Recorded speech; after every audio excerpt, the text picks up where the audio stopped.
I got so much motherfucking design on right now. Break it down, bring it back, make it clap. I got 3 old thoughts, new block, where that thing. Bitches on my line, and you know. Assalamualaikum warahmatullahi wabarakatuh. Alhamdulillah rabbil alamin wa bihi nasta'in wa ala umuri dunya waddin wassalatu wassalamu ala asrafil anbiya'i wal mursalin wa ala alihi wa sahbihi ajma'in amma.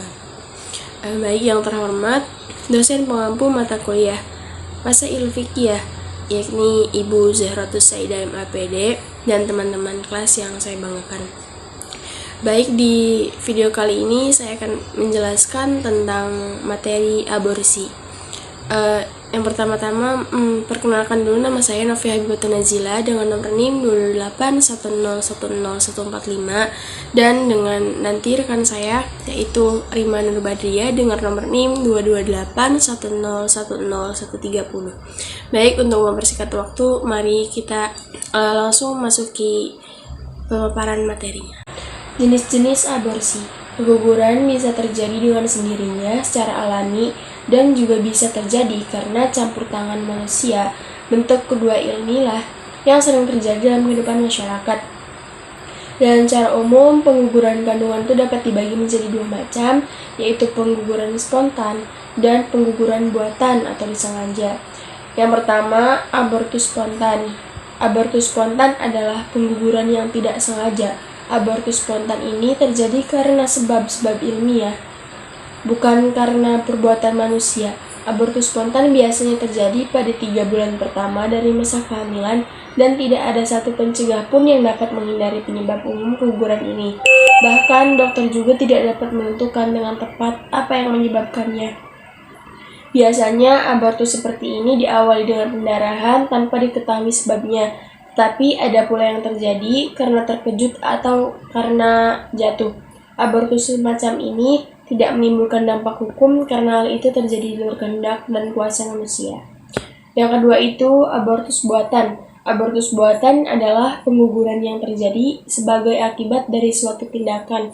Di sini ada campur tangan manusia yang tampak jelas. Abortus dalam bentuk kedua ini dapat dibedakan dengan 2 macam, yaitu abortus artificialis dan abortus provocatus. Yang pertama itu ada abortus artificialis therapicus, adalah pengguguran yang dilakukan oleh dokter atas indikasi medis. Dalam istilah lain dapat disebutkan sebagai tindakan pengeluaran janin dari rahim sebelum masa kehamilan. Yang kedua, abortus provocatus criminalis. Abortus ini adalah pengguguran yang dilakukan tanpa dasar indikasi medis, misalnya abortus yang dilakukan untuk meniadakan hasil hubungan seks di luar perkawinan atau untuk mengakhiri kehamilan yang tidak dikehendaki. Pada umumnya, wanita melakukan abortus itu karena didorong beberapa hal. Yang pertama, dorongan individual, dorongan kecantikan, dan dorongan moral. Sedangkan aborsi menurut fikih itu ada 5 macam. Yang pertama, aborsi spontan adalah janin gugur secara alamiah tanpa adanya pengaruh dari luar.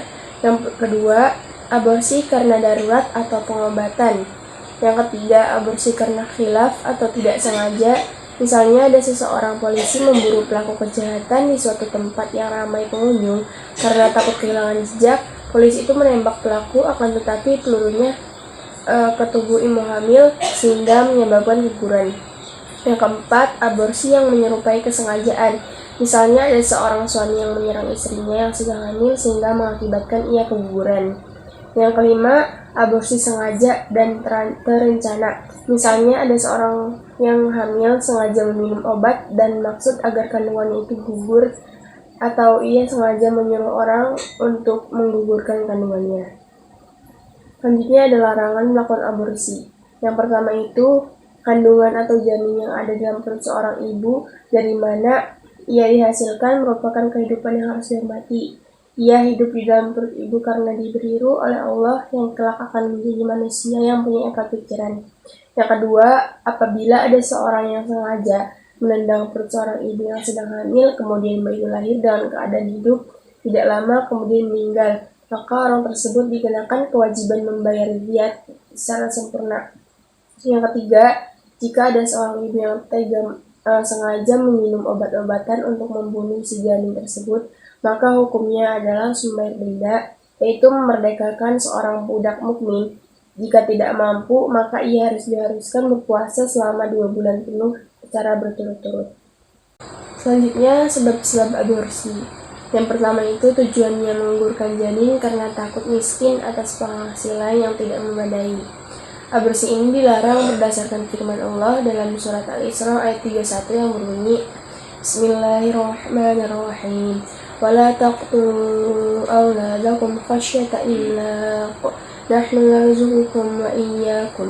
Inna qatlahum kana khit'an kabira. Yang artinya, dan janganlah kamu membunuh anak-anakmu karena takut kemiskinan. Kamilah yang akan memberi rezeki kepada mereka dan juga kepadamu. Sesungguhnya membunuh mereka adalah suatu dosa yang besar. Yang kedua, adanya alasan bahwa seorang wanita tersebut ingin membatasi atau menangguhkan perawatan anak karena ingin melanjutkan pendidikan atau ingin mencapai suatu karir tertentu. Yang ketiga, alasan usianya terlalu muda atau terlalu tua untuk mempunyai bayi.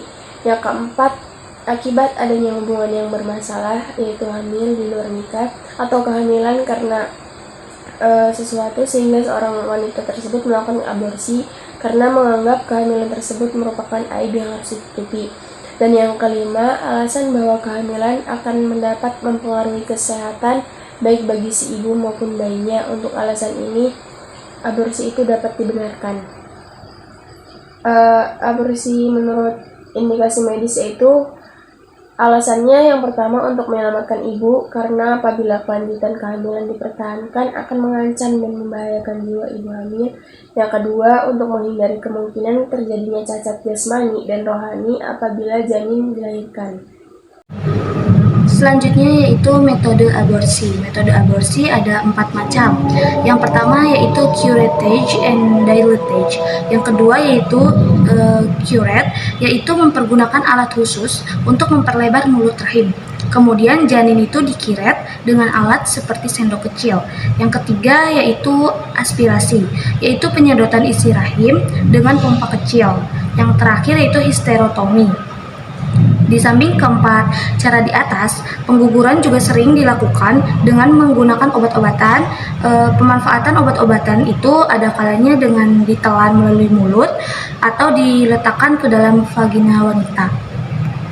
Selanjutnya, efek samping aborsi. Ada 2. Yang pertama itu gangguan psikis. Ini terjadi ketika alat untuk memperlebar mulut rahim itu dimasukkan atau setelah cairan hidrolik yang berbeda itu dimasukkan. Yang kedua itu pendarahan atau blooding. Sebagai akibat dari penggunaan obat-obatan dan alat-alat. Yang terakhir yaitu hukum aborsi. Dalam Al-Quran surat Al-Isra ayat 31, Islam memberikan landasan hukum yang jelas bahwa kehidupan manusia itu suci, sehingga haruslah dipelihara dan tidak boleh dihancurkan atau diakhiri, kecuali dilakukan untuk suatu sebab atau alasan yang benar, seperti dalam eksekusi, hukuman mati, atau dalam perang, atau dalam pembelaan diri yang dibenarkan. Para fuqaha telah sepakat mengatakan bahwa pengguguran kandungan sesudah ditiupkan roh adalah haram. Tidak boleh dilakukan karena perbuatan tersebut merupakan kejahatan terhadap nyawanya.